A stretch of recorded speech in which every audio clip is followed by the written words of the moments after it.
Hello friends, Manohar study classes में आपका स्वागत है। चलिए आज हम क्या पढ़ेंगे factor and fraction into descending order.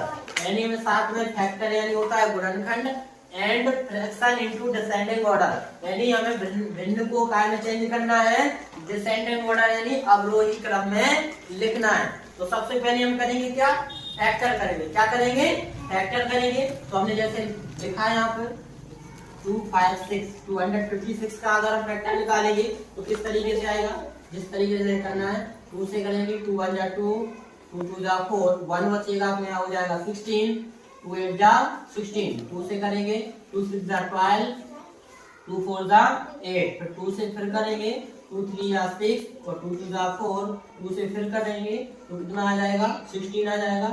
2 से काटेंगे तो कितना 8 हो जाएगा। फिर 2 4 जा 8 होता है और 2 2 जा 4 होता है और 2 1 जा 2 होता है।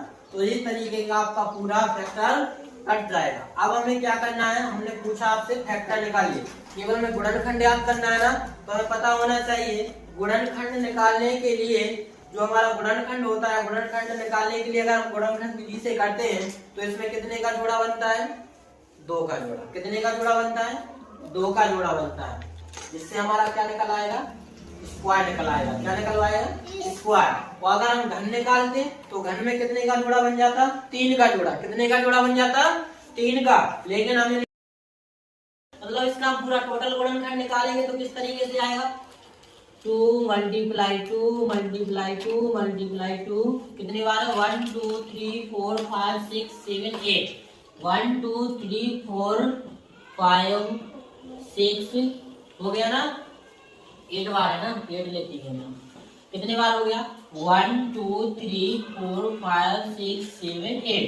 अब देखिए मल्टीप्लाई करते हैं, 2 2 जा कितना होगा 4 4 2 जा 8 8 2 जा कितना होगा 16 16 2 जा 32 32 जा कितना होता है 64 64 जा 128 128 2 जा कितना होता है 256। उतना ही आ गया ना, कितना आ गया 256।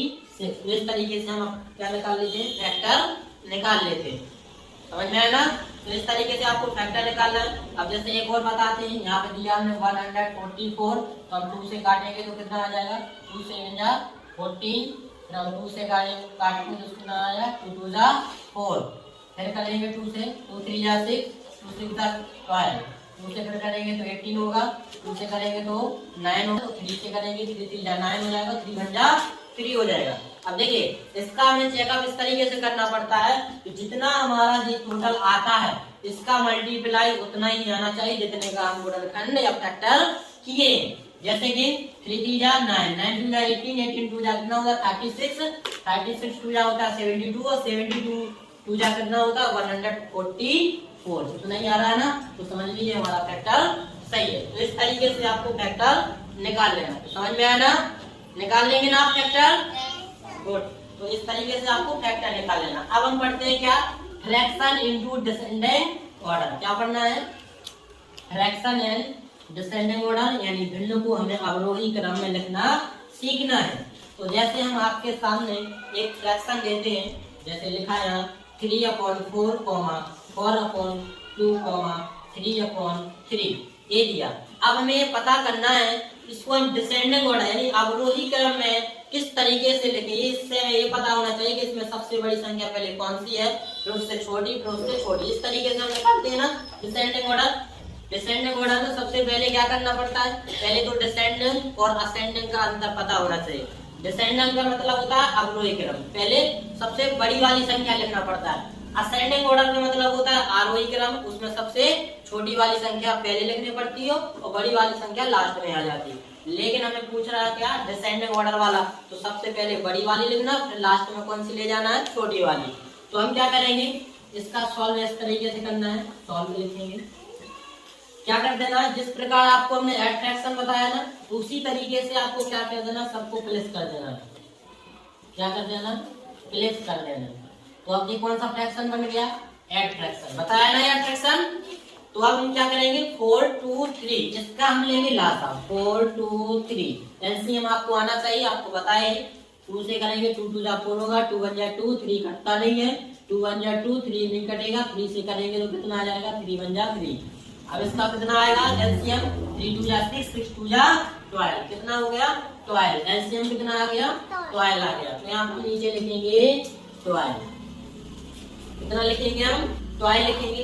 अब 4 3 जा कितना होता है 12, 3 बार टेबल जाएगा, इसके ऊपर लिखा है 3 प्लस 2 6 जा कितना होता है 12, इसके ऊपर लिखा है 4 और 3 4 जा कितना होता है 12, इसके ऊपर लिखा है 3। अब हम देखते हैं इसको मल्टीप्लाई करेंगे। 3 3 जा कितना होगा 9 प्लस 6 4 जा कितना होगा 24 प्लस 4 3 जा कितना होगा 12 और नीचे सब में नीचे कितना रखेंगे इसका एलसीएम कितना आया था 12 आया था। अब हम क्या करेंगे, जो 3 अंक आपने बनाए हुए हैं 3 संख्याएं जैसे 9 प्लस 24 प्लस 12, ये बनी हुई संख्या है, इनको हम ऐड फ्रैक्शन में लेके आए थे, लेकिन हमसे पूछा है केवल डिसेंडिंग ऑर्डर का। तो सभी का जो इसको हम क्या बोलते हैं, ये संख्या बोलते हैं, ये हर वाली संख्या और ये अंश वाली संख्या। तो जो हम संख्या को अगर डिसेंडिंग ऑर्डर में चेंज करते हैं तो सभी के नेचुरल अलग अलग संख्या हो जाएगी। जैसे 9/12 हो जाएगा, फिर हो जाएगा 24/12 हो जाएगा, इसको अलग अलग लिख देंगे और 12/12 हो जाएगा। अब हमें पता करना है कि सबसे बड़ी संख्या कौन है इसमें 24/12 कितना है 24/12। इसके बाद कौन सी संख्या आकर 12/12 और फिर इसके बाद है 9/12।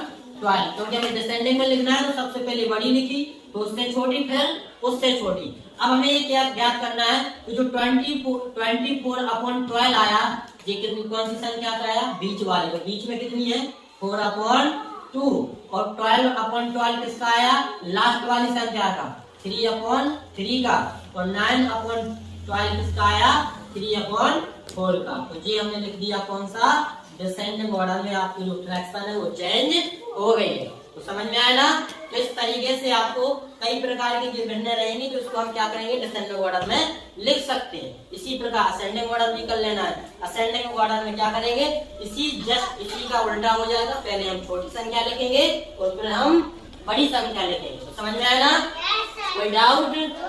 ठीक है, तो आप इसको नोट कर लीजिए और फिर करके दिखाइए।